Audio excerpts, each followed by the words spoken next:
My dear students, welcome back to our channel.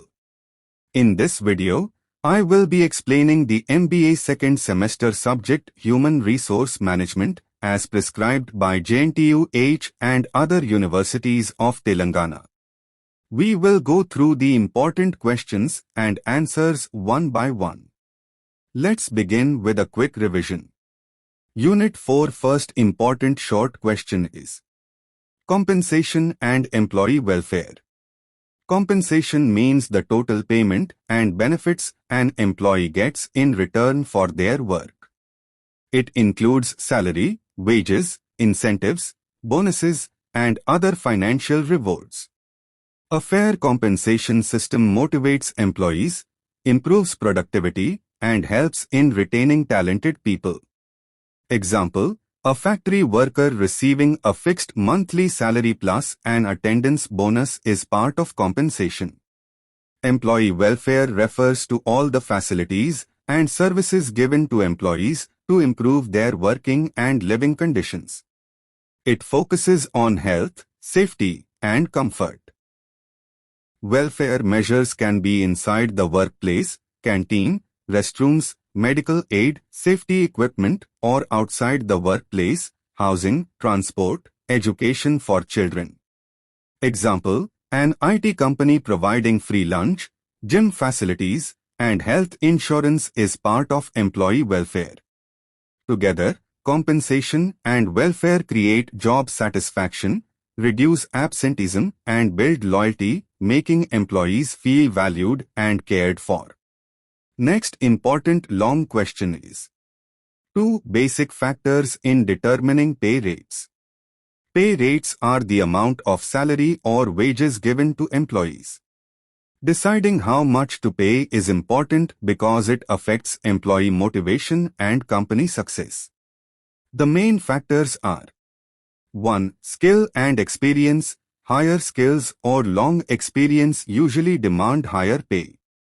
Example: a senior software engineer earns more than a fresher. 2. Nature of job. Jobs that are risky, difficult, or require special knowledge are paid more. Example: a pilot earns more than a clerk. 3. Industry standards. Companies often match pay with what other organizations in the same industry are paying. 4. Cost of living. In big cities where living expenses are high, salaries are usually higher. 5. Companies' ability to pay. Profitable companies can offer higher wages compared to struggling firms. In short, fair pay depends on balancing employee needs and organizational capacity, ensuring both satisfaction and competitiveness. Next important short question is 3. Pricing managerial and professional jobs. Pricing managerial and professional jobs means deciding how much salary to pay managers, engineers, doctors, lawyers, and other skilled professionals. These jobs are different from regular ones because they need high knowledge, responsibility, and decision-making. The main factors considered are: 1. Job responsibility. Managers handle teams, resources, and big decisions, so their pay must reflect their responsibility.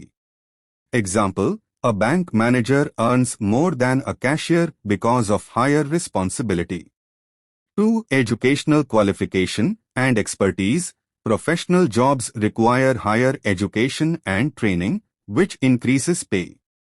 Example: a chartered accountant earns more than an accounts clerk. 3. Market value of skills. If a skill is rare and in demand, professionals get higher pay. 4. Performance and results. Managerial salaries often include incentives or bonuses linked to results. In short, pricing these jobs ensures fairness and attracts talented people who can lead and contribute effectively. Next important short question is 4. Insurance, retirement benefits. Insurance and retirement benefits are part of employee welfare. They give workers a sense of security for their future and protect them against risks. 1. Insurance benefits. Companies provide health insurance, life insurance, or accident insurance to employees. These help workers and their families during emergencies. Example, if an employee meets with an accident, the insurance covers hospital bills, reducing financial stress. 2. Retirement benefits. After years of service, employees need financial support when they stop working. Retirement benefits include pension, gratuity, provident fund, and superannuation schemes. These ensure employees live with dignity after retirement. Example, a retired government teacher receives a monthly pension, which supports their daily expenses. Together, insurance and retirement benefits motivate employees, increase loyalty, and reduce worry about the future. When workers feel secure, they work with more focus and satisfaction, which benefits both them and the organization. Next important short question is 5. Write to salient features of the Minimum Wages Act. Salient features of the Minimum Wages Act. The Minimum Wages Act, 1948 ensures that workers in India are paid fair wages and are not exploited by employers. Two main features are 1. Fixation of minimum wages. The Act empowers the central and state governments to fix minimum wages for different jobs, industries, and skill levels: skilled, semi-skilled, unskilled. Example, a factory worker in Telangana must be paid at least the state-declared minimum wage per day. The employer cannot pay less, even if the worker agrees. 2. Regular revision of wages. Wages must be reviewed and revised by the government from time to time, usually every 5 years, to match inflation and cost of living. Example, if prices of daily needs like rice, vegetables, and transport go up, the minimum wage is revised so that workers can meet their basic needs. Thus, the Act protects workers' rights, reduces exploitation, and ensures social justice in employment. Next unit 4. Long questions. First important long question is 1. Explain the different job evaluation methods. Job evaluation methods. Job evaluation means finding the relative worth of a job in an organization.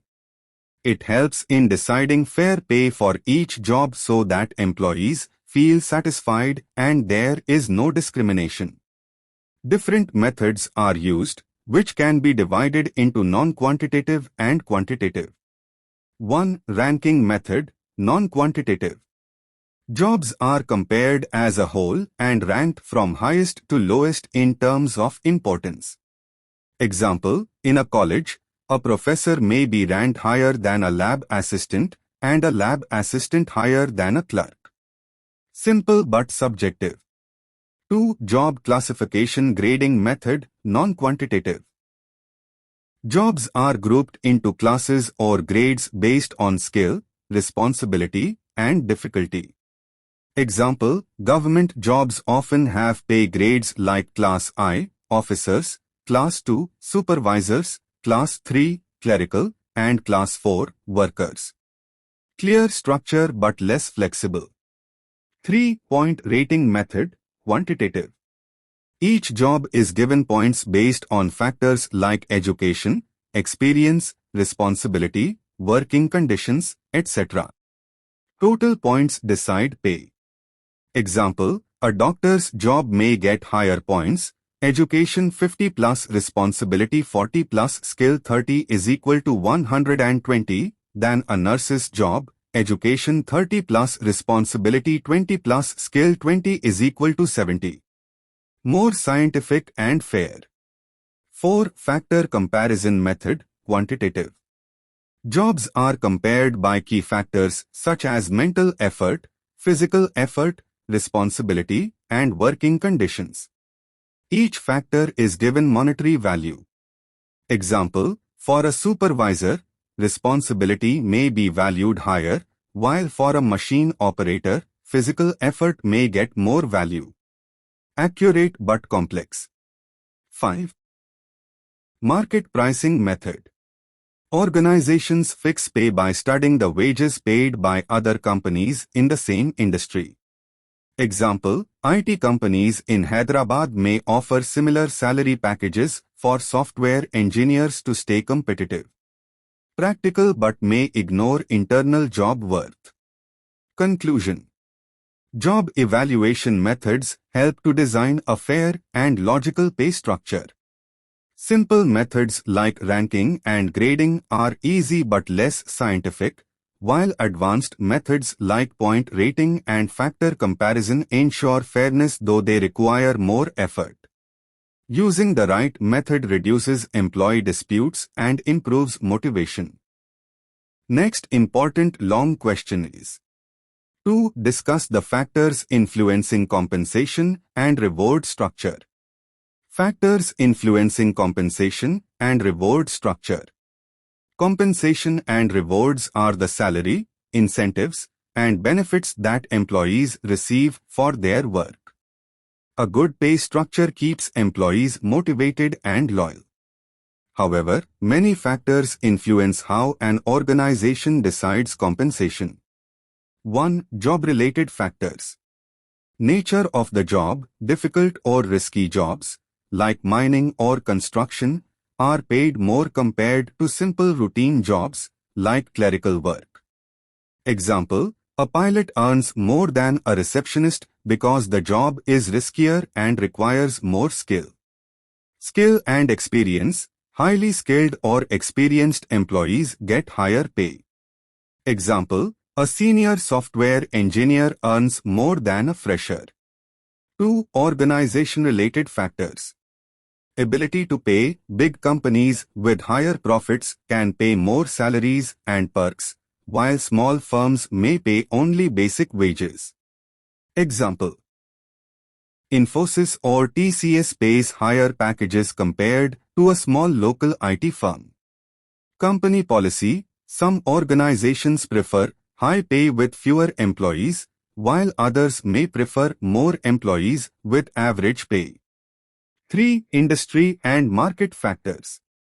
Market rate. Salaries are often influenced by what competitors are paying. Example, banks offer similar pay to attract talent. Demand and supply of labor. If skilled workers are scarce, companies pay more to attract them. Example, data scientists get high salaries because their demand is high but supply is low. 4. Employee-related factors. Performance and productivity. Better performance often leads to higher incentives and rewards. Example, a sales executive may get commission based on the number of sales made. Qualification. Higher education usually results in higher pay. Example, an MBA graduate may start with a higher salary than a graduate trainee. 5. Government and legal factors. Minimum Wages Act and labor laws. Employers cannot pay less than government-decided minimum wages. Example, even small factories must pay at least the notified minimum wage. Conclusion. Compensation is not fixed only by the company's wish but depends on job type, employee skills, company's ability, market competition, and government rules. A fair and attractive reward structure motivates employees and helps organizations grow successfully. Next important long question is: 3. Explain the concept of performance-based pay with examples. Performance-based pay. Performance-based pay means paying employees according to their work performance instead of giving everyone the same fixed salary. It motivates employees to work harder, achieve goals, and improve productivity because their extra efforts are directly rewarded. Key idea: fixed salary plus variable pay, bonus, incentives, commission, or profit sharing. The better the performance, the higher the pay. Types of performance-based pay. 1. Incentives bonuses, extra pay given when targets are achieved. Example, a sales executive receives a bonus of 5,000 rupees for crossing monthly sales targets. 2. Commission, employees get a percentage of the revenue they generate. Example, insurance agents earn commission for every policy they sell. 3. Profit sharing, employees get a share of company profits. Example, IT companies may distribute part of their annual profits among employees. 4. Merit pay for performance, employees' salary increases based on annual performance appraisals. Example, a teacher in a private school gets a salary hike after showing good teaching results. Advantages of performance-based pay. Motivation encourages employees to give their best. Productivity, workers focus on results and efficiency. Fairness, rewards are linked to individual contribution, not just seniority. Retention, high performers feel valued and stay longer in the company. Challenges may create unhealthy competition among employees. Sometimes difficult to measure performance fairly, example, teamwork jobs. If targets are unrealistic, employees may feel stressed. Example in Indian context. A call center agent earns a fixed salary of 15,000 rupee per month. If they resolve more than 200 calls, they get an additional 3,000 rupees as incentive. A factory worker gets 50 rupee extra for every unit produced above the standard target. Conclusion. Performance-based pay connects effort with reward. It is useful in sales, banking, IT, teaching, and many industries. When applied fairly with realistic targets, it creates a win-win situation. Employees earn more and companies achieve higher performance. Next important long question is 4. Discuss various employee welfare measures provided in organizations. Employee welfare measures. Employee welfare refers to all the facilities, services, and benefits that an organization provides to its workers, apart from salary, to ensure their well-being, safety, and satisfaction. These measures improve the quality of work life and motivate employees to perform better. Types of employee welfare measures. 1. Statutory welfare measures, compulsory by law. These are provided as per government rules and labor laws. Examples: clean drinking water facilities in factories, washrooms and sanitation facilities, safety measures like helmets, gloves, and fire exits, working hours and overtime rules as per the Factories Act. Example: a factory in Hyderabad ensures workers have clean restrooms and provides helmets for machine operators. 2. Non-statutory welfare measures, optional, given by company. These are not required by law but provided by companies to increase employee satisfaction. Examples: canteen and subsidized food, transportation facilities, medical checkups and health camps, housing and accommodation for employees, education support for employees' children. Example: Infosys provides campus housing, gyms, and medical centers for its employees. 3. Social welfare measures. These are aimed at the overall development of employees and their families. Examples: scholarship programs, recreation facilities like sports clubs or cultural events, financial help in case of emergencies. Example: Tata Steel organizes sports and cultural activities for employees' families.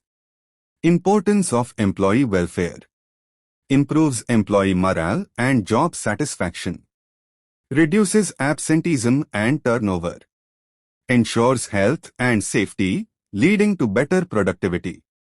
builds a positive image of the company in society. Conclusion.